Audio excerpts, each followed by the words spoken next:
Bro. Yes, sir. We're back with another video. Food theory, Chuck E. Cheese pizza. Should you be scared? Probably should. Let's get it.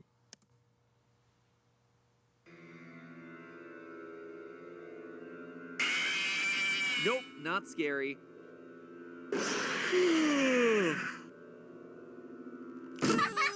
This is just sad. Okay, everyone, listen up. I've been doing a lot of FNAF episodes over on Game Theory, alright? A lot. Some might even say too many. So if you want to make me scream, it's gonna take more than jump scares and a creepy pizza joint. Come at me with something new, something fresh, something different. Well, if you want something fresh, Nightmare Mangle, you have the floor. that pizza you're eating was recycled from used pizzas. Yeah, we took random pieces that other patrons left behind, stuck them together to make a quote-unquote new pizza for you. Now the theory is that Chuck E. Cheese recycles their pizzas. Like they don't throw them out, they just put them in together with a new pizza. That's the theory. So we about to see if he has the facts to back it up.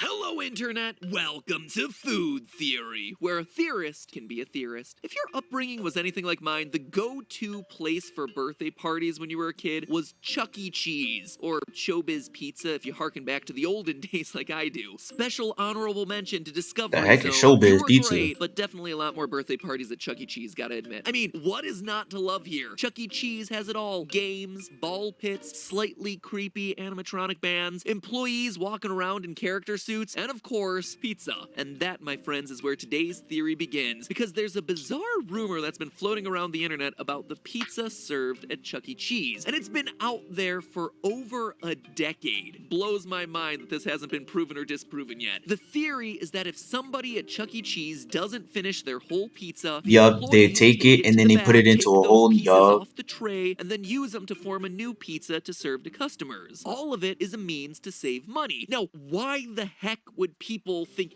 anything nearly this crazy? That is a bold claim to be making, because it is definitely illegal for a restaurant to secretly reserve leftovers to a different customer. But if you look around online, the quote-unquote evidence is there. Picture after picture after picture online documenting the strangely shaped Chuck E. Cheese pizza phenomenon. Slices that are different lengths, crust Yeah, edges that that don't line doesn't up, look right. pepperonis that just don't match. But it was a little over a year ago when this conspiracy theory blew up big time here on YouTube, when a YouTuber who shall not be named went to Chuck E. Cheese to quote-unquote investigate the issue by ordering 2 pizzas, and to find that he did indeed receive some janky looking results. 40 million views later, the damage was done. Chuck E. Cheese is now filing for bankruptcy and becoming the literal embodiment of Five Nights at Freddy's. Don't get me wrong, I think there are a lot of reasons for their financial difficulties. Declining interest in arcade-style restaurants in an era of accessible free video games, world pandemics keeping people out of stores, the fact that the robots legitimately That's look another like they one. want to eat our souls, thereby spawning generations of children with animatronic nightmares. But, you know, rumors of broken health codes and recycled pizza definitely ain't helping their bottom line. So what is going on here? Looking around the internet, there seems to be plenty of evidence that Chuck E. Cheese serves pizza that looks stitched together. But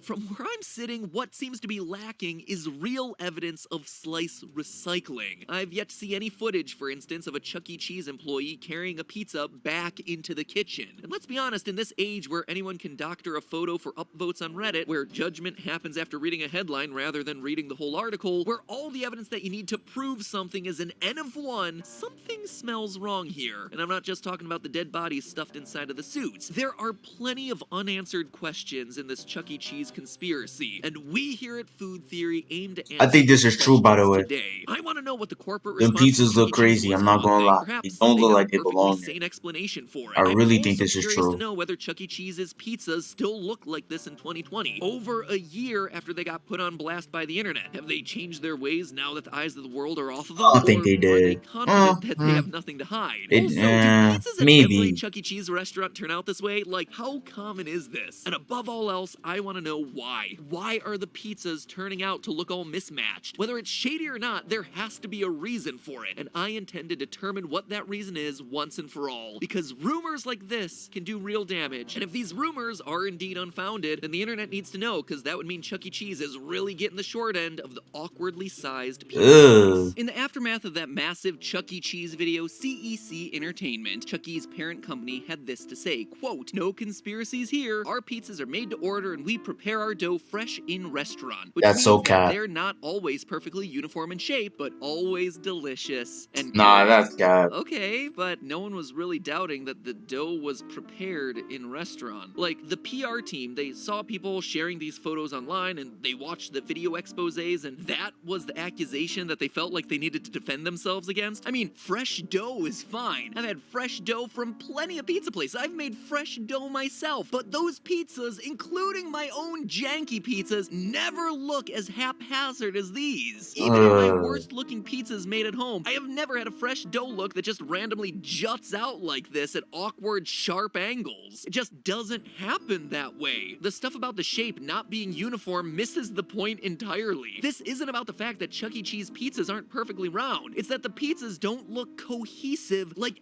every Like they other don't, pizza they in don't match at existence all. does. The pieces straight up look like they originated from different pies. You can't expect me to believe the reason that this pizza's Like the perimeter pizza looks the way didn't it come does is like that because Chuck E. frozen. Like, Cheese come makes on their now. dough, quote, fresh in There's no way the pizza came out frozen like that. Come on, man. Just tell us the truth.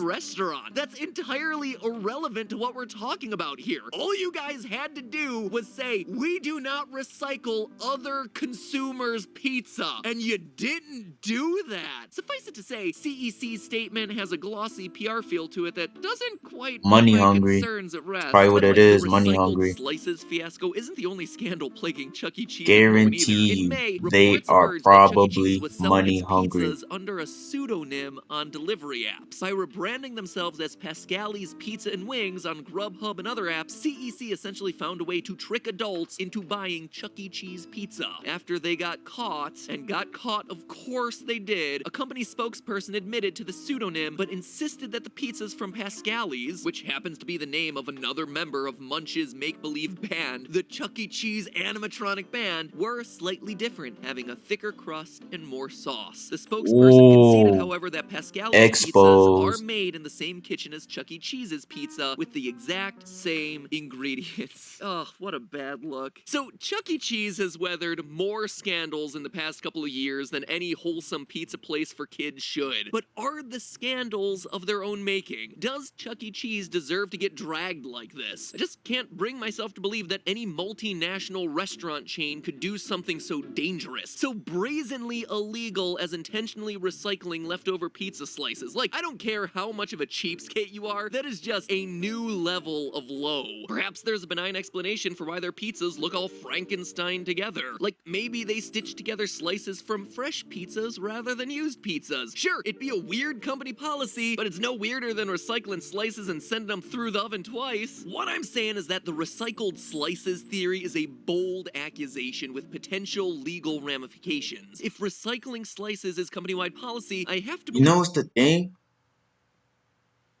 If they saying that's not true, why don't they go sue the person who filmed in Chuck E. Cheese and try to prove it? Why don't they sue him, or have they? If they didn't, that's a little sus. That's very suspect that they haven't sued them. employees would be sounding the alarm about it loud and clear. So what I want is evidence of wrongdoing. I want to see those leftover slices actually get carried back into the kitchen, because photos of strange looking pizzas just aren't enough. Sure, it looks as though their crust edges don't line up, but what gives me pause is that the interior points of each slice are scattered about. That is to say, the crust edges might line up if the pieces were arranged with the points touching at the middle. Same goes for the pepperoni halves that don't line up. For one thing, I feel like some of those could have just been pushed down by the Yeah, blade into but the crevices between slices. For another, I've cut enough pizzas to know that sometimes one of those pepperoni halves will just stick to the blade. So we here at Food Theory did what we always do when we need more info. We ran an experiment ourselves. Now, all the Chuck E. Cheese dining rooms near us were closed due to COVID, so we could only go inside for takeout orders. Let's go get some pizza, shall we?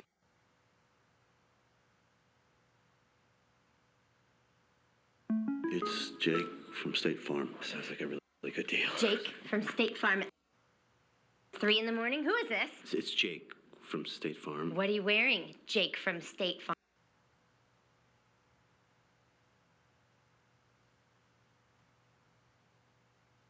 Pizza, shall we? Hey, don't come out. Just assume I was stuffed Bro, what's good with the video? inside of an animatronic suit, okay? And can I just say, being inside a vacant Chuck E. Cheese restaurant had a real FNAF vibe to it. Of course, doesn't say anything about their pizza, but hey, you can't just let Five Nights at Freddy's stuff slide without mentioning it. Innocent construction project? Or building a sister location underneath Chuck E. Cheese? Mysterious construction out front, you know it's an underground bunker. Now, in an effort to get reliable results, we expanded upon internet experiments by looking at a larger number of pizzas from numerous restaurants across multiple days. Steph and I tackled the East Coast, while food theory field researcher and Tootsie Pop champion Amy covered the West Coast. Amy, I might add, wasn't quite as creeped out by the empty restaurants as I was. It's Chucky! It's Chucky! It's Chucky! Between the two of us, we ordered 10 pizzas from 5 different Chuck E. Cheese locations. We also made sure to get the pizzas in a variety of different ways. Some we picked up as takeout, some we ordered on various delivery apps. We even ordered a couple pizzas from Pascali's Pizza and Wings, just to see what the heck is up with that one. I was especially curious to see how many of the pizzas, if any, would look stitched together. Obviously, the eyes of the world have been on Chuck E. Cheese for the past couple of years, so I was curious to see whether the restaurant capitulated and changed their pizza-making process as a I'm ready to result. see these And as soon as pizzas, we see if opened the they fixed boxes, it. we had our answer. Chuck E. Cheese has made 0 changes. Their pizzas look the way that they've always looked, which is Ooh. janktacular. It definitely looks like this piece doesn't belong. It looks like this piece doesn't belong, but it's actually No. like hard to jigger it into a shape that looks like it should be the pizza shape. In all, I'd say 3 of the 10 pizzas had that Frankenstein-y quality to them. It's clearly not your prettiest pizza. And the delivery method had nothing to do with it. The reason we ordered some of them as takeout was just so we could eliminate any jostling from the delivery process as a variable. Steph and I opened a pizza box right there outside of the restaurant in the parking lot, and it had crust and pepperonis that didn't line up. So I am confident that whatever is happening in these pizzas, it's happening in the Come kitchen. on, That Chuck E. means if we're gonna Cheese. crack this mystery, we need to get eyes in the Y'all room need to where it happened, get the shut room down where for it real. Y'all gotta get happened. shut So, down. Team Theorist reached out to 2 real-life Chuck E. Cheese employees for interviews. One of the interviewees, who requested to go by their Reddit username The Hoove, was a CEC employee at 2 different Chuck E. Cheese locations in 2 different cities, and worked there years before the viral video that set this conspiracy theory on fire. The other, who also asked to go by their Reddit username Classy_Corpse, is a current employee who began working after that viral video was released. Both have experience bussing tables at Chuck E. Cheese, meaning if the recycled slices theory is or was ever CEC policy, they would have been specifically responsible for taking the slices back into the kitchen. Furthermore, both employees have some first-hand knowledge of the kitchen and the pizza-making process. The 2 written interviews were conducted independently of one another, yet we received similar answers from both of our interviewees, who both completely rejected the notion that Chuck E. Cheese might recycle their slices. According to the current CEC employee, quote, "The recycled pizza is definitely a myth. Believe me, even the staff would never think of doing such a thing." And the former employee agreed, writing, quote, "No, having worked at 2 different locations, I have never seen, ever, anyone even think this was a good idea. It just isn't worth it to see He's anyone gotta do be it." They were lying. equally unified in their responses when we asked about the possibility of leftover food being taken back to the kitchen. Both employees agreed that it's something that just doesn't happen. CEC entertainment policy is that leftover food be thrown out in the thank you boxes, aka their name for the trash bins in the dining room and game floor areas. And the current CEC employee explained that this policy is followed by employees. Quote from them, "When I bust the tables, we dump any excess food in the trash bins out on the game room floor. We don't bring any food back to the kitchen unless someone demands to reheat their pizza, to which we have to oblige." And our own field experiments support these claims. Remember, we ordered all of our pizzas during lockdown. I even bought myself a Chuck E. Cheese face mask as a keepsake. There are obviously some downsides to doing an experiment during a pandemic, but in this case, it actually helped us. Because the dining rooms are closed at every restaurant that we ordered a pizza from, we know for a fact that none of our 10 pizzas came from other customers' leftovers. Because there are no Oh yeah, customers in the true. restaurant to leave leftovers. Yeah, that's also COVID true. actually allowed us to control an entire variable that otherwise we couldn't have controlled. And as a result, when we opened our pizza boxes and saw Frankenstein Like that one. pizzas, it really told us something. It told us that there is no way that leftovers are part of this mystery. When leftovers leftovers are removed from the equation, Chuck E. Cheese's pizzas just still come out looking like this. So there must be another explanation. I'm sorry for ever doubting you, Chuck. It's okay, Matt Pat. I forgive you. However, before I list the recycled slices theory as Then what's good 100% with their theorist pizza certified then? false, there's a huge question left to answer. Why do the pizzas come out looking so mismatched? Like, Yeah. there are a gazillion other pizza companies out there. Why is it that Chuck E. Domino's the Cheese is like best. the only one in existence to have these freaky looking ones? The current CEC employee we interviewed had a surprisingly simple answer for this. An answer that I kind of feel like CEC Entertainment should have just come out and said for themselves when this whole conspiracy theory hit the fan a couple years ago. According to the employee, quote, "The uneven topping look comes from the blade we use. The rocking blade has next to no edge on it for safety reasons. Therefore, it's an absolute pain when it comes to cutting pizzas with it, which is what gives it the Frankenstein look, if you will. If you want to find the other half of your pepperoni slice, it's slipped to the inside of the cut." And the former employee added that the process of transferring the pizzas from the cooking rack onto the cutting board and finally onto the serving tray is also contributing to the jostled appearance that some of the pizzas have. Our field experiments support these claims as well. Food theory field researcher Amy specifically noticed that the Chuck E. Cheese slices were surprisingly lightweight. They didn't have a lot of sauce or cheese holding the pieces together. So I will say this, these pieces of pizza don't seem very weighty. They don't have a lot of crust to them. They don't have a lot of toppings, even if you ask for extra. And so I feel like when they're getting cut up, if it's done really roughly, it's really easy to just throw these pieces of pizza around. So it all comes down to the pizza rocker that they use to cut the pieces. The blades are dull, and as a result, they wreck the pizzas more than a sharpened blade otherwise would. Ironically, it's a safety policy that Chuck E. Cheese has in place that's led to a conspiracy theory accusing them of serving unsafe pizza. Now, remember how we also got those pizzas from Pascali's Pizza and Wings? The pizzas that CEC Entertainment claims are thicker, have more sauce? Well, since they're being prepared in the exact same kitchen as Chuck E. Cheese pizzas, that means Pascali's pizza should hold up better against the dull pizza rockers being used in those kitchens. After all, it's more substantial and has more sauce holding the pieces in place, right? And that's actually exactly what we found. Neither of the pizzas delivered from Pascali's really showed any Frankenstein-y attributes, whereas 3 of the 8 of the Chuck E. Cheese pizzas did. So there you have it, friends. The Yeah. Chuck E. Cheese recycled slices conspiracy theory is hereby declared 100% theorist certified false. Do the pizzas come out looking wacky sometimes? Absolutely. But there's nothing illegal or unsafe behind it. Oh If anything, no. the restaurant's guilty of being overly safe. Just don't tell that one to the But animatronics. But hey, guilty of being overly look how safe. you cut Just it, don't but when tell you that cut one it, it to the doesn't match up. animatronics. But hey, that's just a theory. A food theory. Oh no, because when you cut it, the cuts are not matching up. The cuts could go this way, but then it looks kind of. I don't know. What? I don't know, man. That's the interview. That's the reaction. I'll see y'all later. Peace.